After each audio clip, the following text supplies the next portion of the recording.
Hello again. This week, Bryce and I are talking about some catastrophic headlines that are making the news on Twitter and social media. And really, it's showing how your customers can become your best red teamers, but only if you're willing to listen. Also, we're going to be revealing a tool that you as a leader can utilize to make a big difference in how your teams think of you and how you come across. So, listen in. Welcome to The Thinking Leader, brought to you by Red Team Thinking. Bad leaders react, good leaders plan, and great leaders think. Each week, you'll get new ideas and insights from business executives, military experts, and innovative thought leaders to help you lead more effectively and better navigate your complex world. Now, here are your hosts, best-selling business author and top-rated leadership speaker, Bryce Hoffman, and former RAF Wing Commander and business agility coach, Marcus Dimbleby.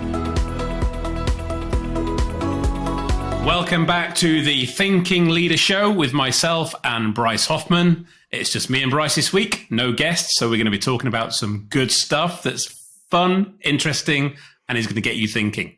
And I think my friend has a topic he'd like to talk about. What is it, Bryce?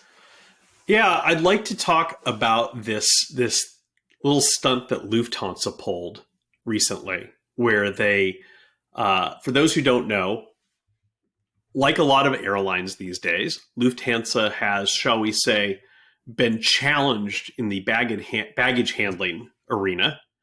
And like a lot of passengers these days, folks who are flying on Lufthansa have been putting AirTags on their luggage, Apple AirTags, to be able to find out where their bags are. And surprise, surprise, we're discovering that in many cases when Lufthansa, said that it had no idea where their bags were, that in fact they could see clearly their bags were in Lufthansa's baggage sorting facility. Yeah. Which undoubtedly Lufthansa probably could too from their own tracking systems. That's a separate point. But what I wanted to talk about is not this proclivity of airlines to lose luggage these days, but Lufthansa's response was to ban AirTags because they got tired of seeing people posting on social media about, hey, Lufthansa says they have no idea where my luggage is. I do. Here's a picture of my phone. It's in Lufthansa. Guess where it is? It's in Lufthansa's baggage sorting facility. And their response was to ban AirTags on the grounds that they were unsafe, that they created a hazard to aviation. Hazard to reputation. Hazard to reputation, absolutely. But it wasn't the AirTags that was causing the hazard to reputation. Exactly. And then it got worse from there, because after a few days of public backlash about this announcement, they then said, oh, never mind. Yes, we've now determined that AirTags are safe and you can use them.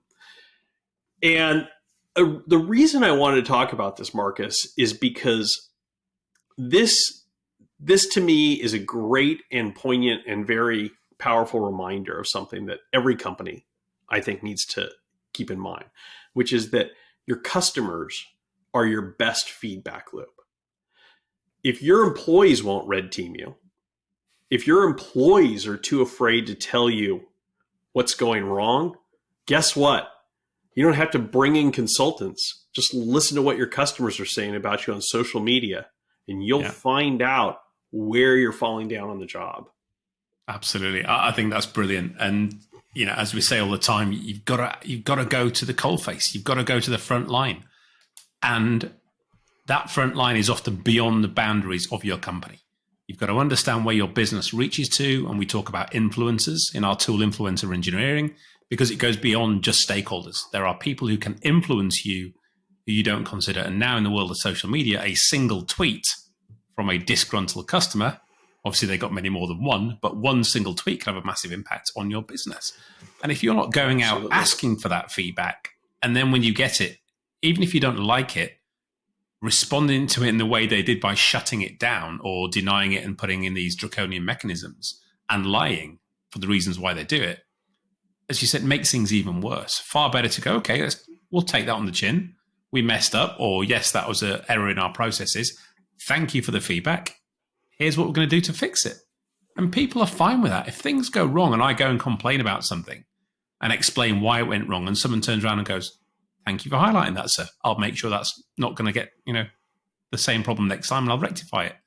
Then you walk away going, great, I've helped them solve a problem. It shouldn't happen in the first place. But hey, shit happens. We all know this and things go wrong. But it's how you deal with it. And I love the line you said, if your employees are too fearful to speak up and let you know these problems are existing, don't worry, your customers won't be. And we've seen that so often now in this day and age. I think it's great. It's the way forward. And you've got to shift how you work to deal with this. You really do. You do. And, it's interesting because you talk about, influencers, and we have a tool called influencer engineering that's an evolution of stakeholder mapping. And one of the things that inspired me to develop it into influencer engineering was actually, now that you mention it, an aviation related incident several years ago when many people will probably still remember a passenger on a United Airlines flight, a doctor who was trying to get home to treat a patient. The computer randomly picked him as the unlucky passenger to get booted out of his seat after he was already seated with his seatbelt securely fastened, to make room for a United employee who needed to get to another flight. And when he refused and said, "Sorry, I'm a doctor. I'm paid for my seat. I'm in my seat, and I'm not going to give it up," he was beaten, bloodied, and dragged off the plane by security with half a dozen people live streaming it on their cell phones. And at least in the short term, it destroyed over $1 billion in shareholder value for United, because that's the thing is you ignore your customers and their influence at your own peril these days. And what I said when I wrote a piece on LinkedIn about this Lufthansa thing, I said, whoever suggested this, whatever employee suggested, hey, you know what we should do about this is ban air tags. That person should be fired on the spot. But even more importantly, whatever executives listened to that person and said, you know what, that's a brilliant idea. Let's do that. They should be fired on the spot. Mm-hmm. Because if you were a real leader, if you were a leader who was doing your job and actually leading, what you would do when you saw that your customers were posting on social media about, hey, Lufthansa can't find my bags, but I can. You would be calling whoever is in charge of baggage handling and saying, why is it that our customers can find their bags, but we can't? Yeah, absolutely. And why are they doing this? Because they're reacting. They're under pressure. Yep. They're being caught with their trousers down. It's embarrassing. They're being called out publicly. They're probably getting phone calls from stakeholders and shareholders going, what the hell's going on? And then they're clutching at any straw. So when someone comes up with, what is a fair idea? Someone going, we could do this, unwittingly realizing the outcome. As you said, the executive goes, great, and they grab onto it and go, we'll do that and impose it. I mean, how quick was that? The turnaround on that was instant. I wish they could make decisions like that when it needed to be. Right. So what they're doing is reacting. And what do we say? Reaction. What do we say? Bad leaders react. Correct. Good leaders plan and great leaders think. They weren't planning and they definitely weren't thinking. You're absolutely right, Marcus. They were reacting. You've got to take the time to respond. We talk about think, write, share. The preamble to that I like to work to myself is stop, breathe, think. So anything that happens, the first reaction to it is to stop. Take a breath and think. What's going on? Why is this happening? Is that a good suggestion? Who's given us the feedback here? Who else are the players in this game that's going on right now? Where are the stakeholders? Why is it happening? Get some people in, find out, plan, discuss, talk, and then respond. So you've gone from not reacting to planning to thinking, and then you deliver, hopefully, a fair outcome. There's never a good outcome in this because it's a mess.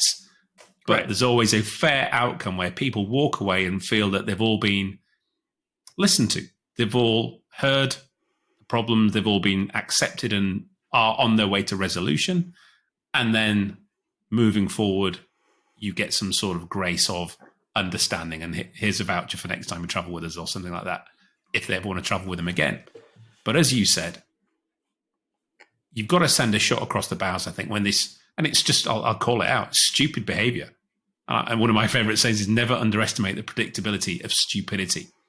These things that get shot out there and people go, great, yeah, let's all do that.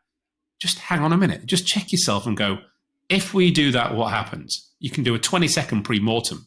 We've done that. The whole thing's gone to hell in a handcart. Our name's scattered all over social media. Is that a good thing? Well, clearly not. And that takes you a minute to talk and think about before you react and do these things without even consideration. Yes, absolutely. It's a great example of how you can use this kind of red team thinking mindset in a way that doesn't take hours, doesn't even take minutes, sometimes just take seconds. Any rational person should have been able in 60 seconds to look at that plan.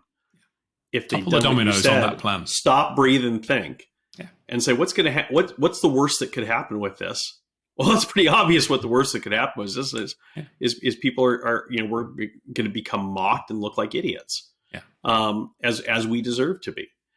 Conversely, I often hold Delta Airlines up as a model of a well-run company, and I think they're one of the best run companies in the world today. They several years ago introduced baggage tracking on their app. So I get an alert on my phone or on my watch that that says this bag was just put in the plane. Mm-hmm. And I've even been in a window seat looking and saying, oh, there goes my bag, and then boop, there it is. I got the alert that it's on the plane, and boop, it's off the plane, and then it's like, oh, it's coming on the baggage carousel, and I think only one time, fortunately, I haven't had a bag be lost during this whole period that they've had this, but one time I did have a bag that wasn't coming out, and I went to the baggage handler and I said, I know my bag's right back there because my watch just told me that it just got loaded on, but it's not come out. And he walked back and was like, oh yeah, there's a jam and it fell off, and put it back on. Yeah. And to me, that's the use of technology in a highly effective way, because not only is it making you as an operator more effective, it's giving you as a customer assurance. And when you're traveling, these things are always in the back of our minds, aren't they? You've got a timeline, where I need to be, taxis, aircraft, hotels, etc. And you know that a slip here, a slip there, it's going to knock things on. Before you know it, you've missed flights or you've missed your next meeting. And just that little piece of information, that beep on your watch or your phone going, hey, your bag's inbound. Rather than you standing there at an airport for an hour going, where's my bag? And everybody's looking around and it's at the wrong carousel, or it gives you assurance. And I think in this day and age, the customer service that provides people with clarity of what's going on, assurance when things don't go right, assurance how things are progressing, are the ones that are going to retain their customers. And I know Delta have got to where they've got to today because their CEO, Ed Bastion, has been an absolute legend. And I've been following him for probably a decade now. And how he has turned that company around by going to the Gemba, by getting down to the front line with his people who are handling the bags, checking in at the desks. And he's in there asking their views and opinions. Why is this working? Hey, customer, how's your check-in today? Well, it was good because of this, or it's bad because of that. Great, let me take that back. He flies with his passengers. He sits next to them on the airlines. He doesn't sit in first class. And he's back there living. Well, he does sit in first class, but he also is. But he's been back there. He does the mystery type of shopper, Yeah. And that to me is a great leader, because he's sampling it. He's not hearing it filtered up through the good news stories that come out rose tinted. And even if he does get that, I'll go, great, let me go and look. And he'll walk down to check-in or the front line or the engineering and ask the people engaging with the problem or with the system that they're working with. And to me, that's what you have to do. And there's no excuse to these leaders who are too busy. If Ed's doing that for Delta, which is a multi-thousand people organization, then if you can't walk down in your factory where you've got 100 workers, then shame on you. This is the difference in great leaders today. It is. And I'm a huge fan, as you know, of Ed Bastion too. And the other thing that he does that I think is just as important is he doesn't lie about stuff. He's honest about stuff. No sugarcoating.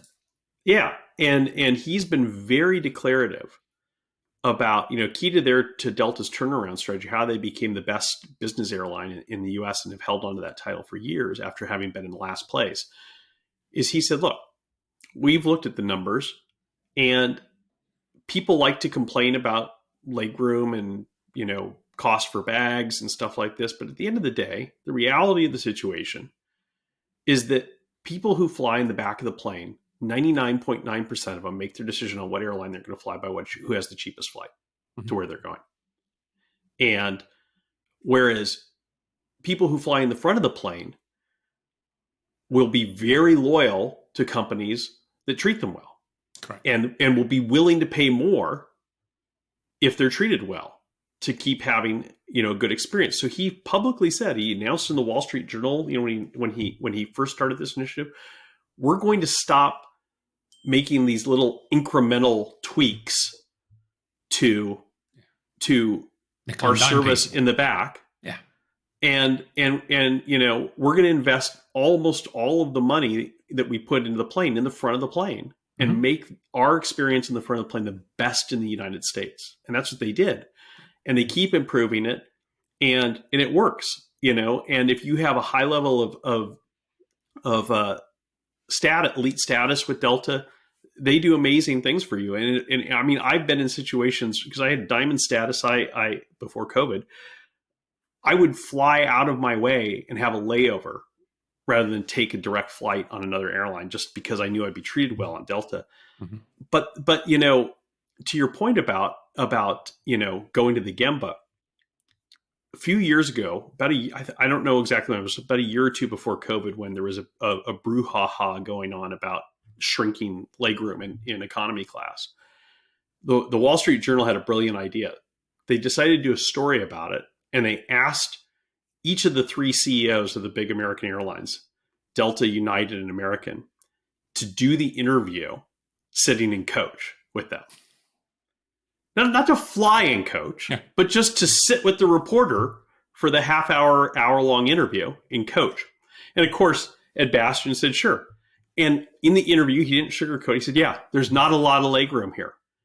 It's not a pleasant experience. We try to make it as pleasant as it can be. Ours is slight, we give people a half inch more than they get everywhere else or something like that. But he's like, I'm not going to lie to you and say this is a pleasant experience. But, honestly, people who are back here are not going to make their decision on whether we give them a little bit more room or not. They'd rather save the dollar and have a good trip. They'd rather save the dollar. So we focus on offering them as cheap a flight, as valuable a flight, without sacrificing a basic level of amenities as we can. The CEO of United refused to sit for the interview in coach even. Refused. Even though he was being interviewed by the largest business journal in the world, refused to even sit for half an hour. What does that tell you? One of his own. Yeah. What does that tell you about him? What does that tell you about his customers? There's a real contrast there. Yeah. Huge. Let's take a break, but when we come back, Marcus, I want to dive deeper into this idea of stop, breathe, and think. I love that, do you? Stay tuned. Hey folks, Bryce here. If you're listening to this and you're liking what you're hearing and you're wondering, am I a red team thinker? We have an easy way for you to find out. Just go to the show notes, click on the link there to our free assessment to find out if you are a red team thinker and what you can do to think more effectively, to lead more effectively, and to make better decisions faster in your complex world. Like I said, the link is in the show notes, or you can simply go to our website, redteamthinking.com. Check it out. I can't wait to see how you score. Welcome back. So, Marcus, stop, breathe, and think. Tell me about this. Indeed. So this came about, I was doing some one-on-one coaching with a lovely lady in Spain, and we were talking about just the proverbial lady of Spain. The proverbial lady of Spain. We're talking about just how general behaviors in the workplace and other people interacting and their behaviors were making, her react and become uptight and tense and either fearful and having to walk away or engaging and becoming fiery. And it all depending on who the different people were and the context of what was going on. So I talked to her and found out more information. I said, look, one of the things and techniques I use a lot is stop, breathe, think. She's like, what's that? I said, it's a Ron Seal, this is what it says on the tin, really. I said, just any situation where you're feeling you have to react or do something instantly, just stop, literally. Bring the barriers down yourself. You don't have to look like you're doing anything, but just mentally, physically stop. Breathe, just compose the old, 10 seconds worth of breath and think. And you can do all of that at the same time. So this can all be done in 10 seconds. But all that's preventing you from doing is that reaction that we know can be a catalyst to make things even worse. And she's like, I know, I did exactly the opposite of what you just said last week, and it all went off. And I ended up being the worst person in it because of how I reacted. And if I'd just done what you said, that would have allowed me to either respond better or to walk away, disengage, or just do something that wasn't reactive and therefore a catalyst to a bigger implosion.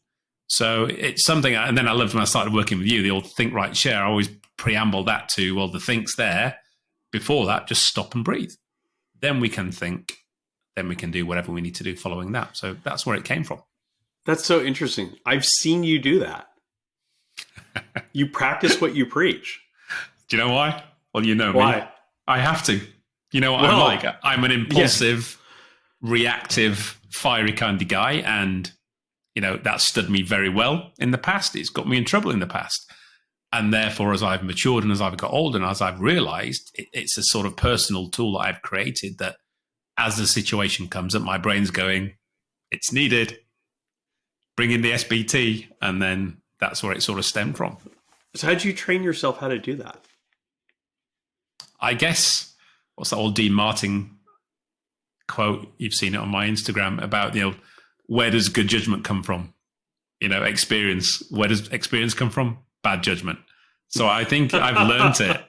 I've learned it from my mistakes, which is obviously the best. We all make mistakes. And if you don't accept that you're going to make mistakes and then beat yourself up about them, you're not going to learn. But if you accept that, hey, we're human, we make mistakes, we try things, but then why did I make that mistake? How can I not make it again in the future? We're all allowed to make mistakes. If you keep making the same mistake over and over, then you're an idiot and you're not thinking. You've got to do something different.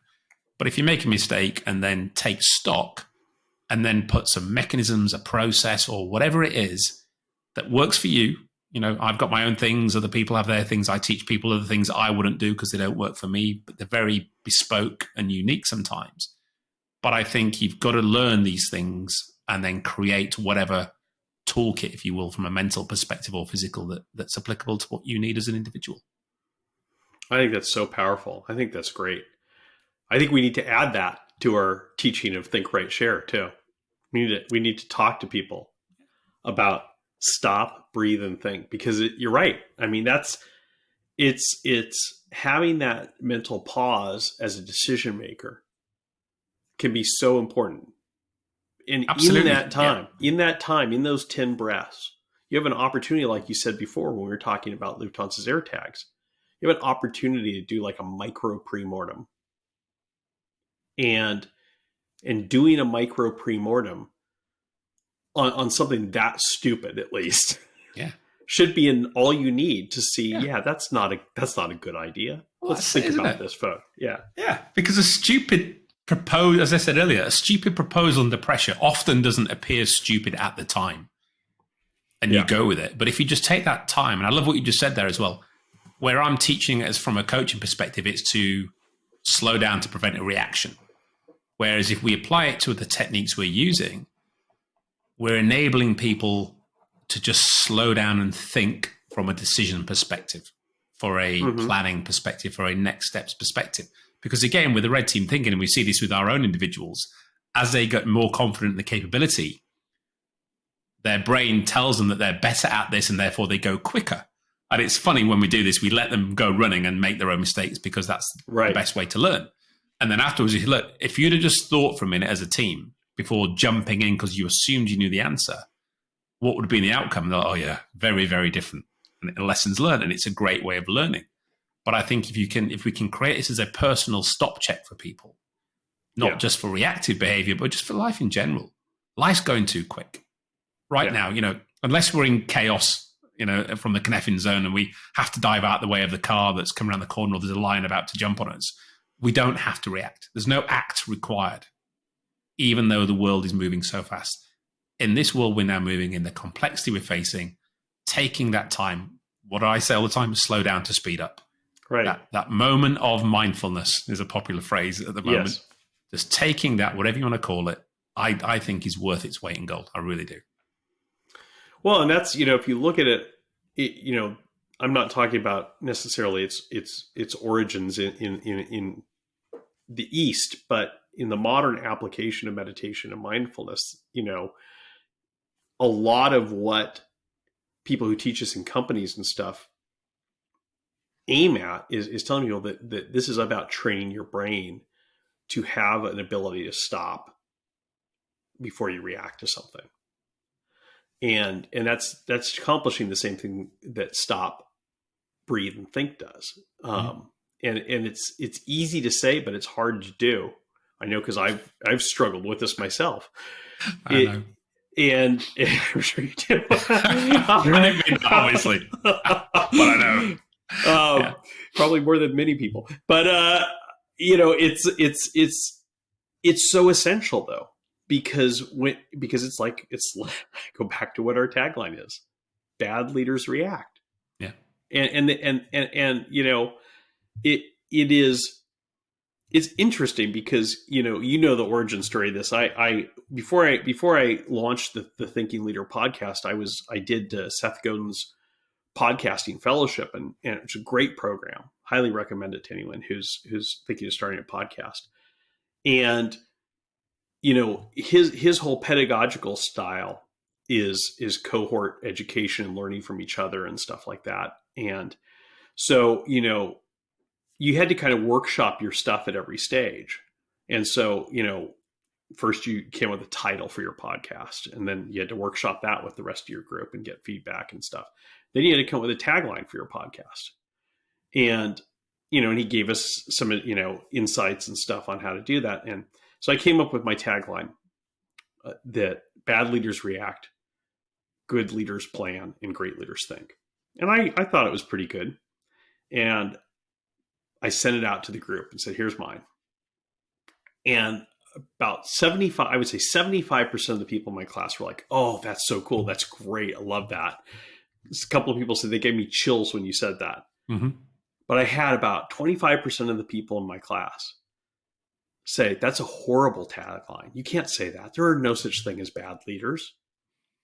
There's just leaders who need help. And I was like, exactly. I said, no, I'm sorry. But literally the world is full of bad leaders. Yeah, of course it is. And they need to be called out. And yes, they need help. But the first help that they need is being said, you know what? That is not helpful what you're doing. Yeah. And you need to stop doing it. It's like, the first step in becoming in your personal journey from a bad leader to a good leader is recognizing that you're doing stuff that you need to stop doing and stopping doing it. And then we can talk about how to make you a better leader. But first you got to stop doing the bad stuff. Absolutely. And going back to talking about coaching earlier, remember I was coaching one executive, and I do my old observation for a while, take time, just see how they are, see how they're behaving with the team. And then we have our sort of first come to Jesus conversation. And I said, did you come across as a real asshole sometimes? And he was like, kind of affronted. I'm like, when you said X and Y and Bob said this and Sue said that and they responded, did you see their faces? And he's like, no, not really. I wasn't really paying attention. I said, that's what I mean. Right. And he said, and he was actually really good. He took it. He's like, you know what? Now I've stopped and thought about this. I can see it. And I said, but now do you see the impact it's having on your team and how they're not responding to you as the way, and that's why. And he goes, I get that now. And he said, Marcus, he goes, why has no one else told me this? Why is it take? So then he got frustrated with his team for not telling him this. And I'm like, why have you had to come in, Marcus, to tell me this? Well, probably the way you're behaving now is a reason. But, this goes back to what's it like in the team? What's it like in the company culture here? Are people, even in a fun way, a bit of banter, going, hey, stop being an asshole, boss? Does that ever get said? No, they wouldn't dare say that. Well, there you go. And I think it goes back to your point that there are bad leaders, and they're not intentionally. People aren't, apart from the psychopaths and the dark triad group, people don't wake up intentionally meaning to be bad. Right. It just manifests through pressures, whatever's going on. And it's the same. I had another issue with a team I used to know really well, and I went back to work with them one afternoon. And they were like, oh my God, the new boss is an asshole again. I'm like, well, these guys are everywhere. What's going on? Not everyone can be an asshole. And it's always coming, he's doing this, he's doing that. And I said, well, I know that guy. That's not him. And they were like, okay. I said, tell you what, I'm not going to get involved, but let me give you some advice. Next time he comes in, just go across and say, hey, Bob, do you want to go and get a coffee? And they were like, okay, why would I do that? I said, just do it. And then when you're out, just say, how are things, Bob? How's it going? And see what happens. And they were like, okay, very skeptical. Went off and left them to it. Went back a week later. I said, how's it going? So, mate, total turnaround. So what happened? He goes, Bob came in. You could tell he was angsty. So I let him do his thing. And then went over, got him in his own and said, Bob, do you want to go grab a coffee? There's a cool shop around the corner. So we went for a walk. And I just said to him, how are things? All well at home? And how are the kids? And how's work? And he said there was just an absolute outpouring of somebody actually has asked me how I'm feeling and is willing to listen to me now. And he said, we just had a great conversation for 2 hours and sparring off of each other. He was telling me all the things he was under pressure with and why he'd been behaving. And I told him straight, you've been doing X, Y, Z for the last few weeks and everybody's really hacked off with your behavior. And he's like, oh God, I knew it. But all these other things. And he said, from that though, we then had that relationship and he said, please go back and tell the team, tell them to call me out. But all of these things take that initial courage of stepping up and saying it. And I think people will be often surprised that the person you say it to won't bite your head off. They'll actually be grateful that it's because it's almost like a disease, isn't it? That they know they've got it, but until somebody stops it or calls it out, they'll just keep doing it because they don't know anything different. And I think that's a really powerful mechanism for you as an individual if you're facing into that, or if someone else is a bit like that around you, what you can do to sort of broach the subject. And as we said in the beginning, if your employees won't tell you the truth, your customers definitely will. Absolutely. So listen to them. Won't they just? Great stuff.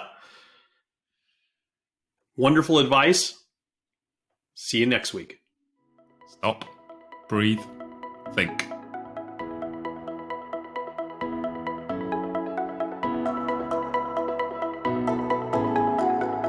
Thank you for tuning in to The Thinking Leader.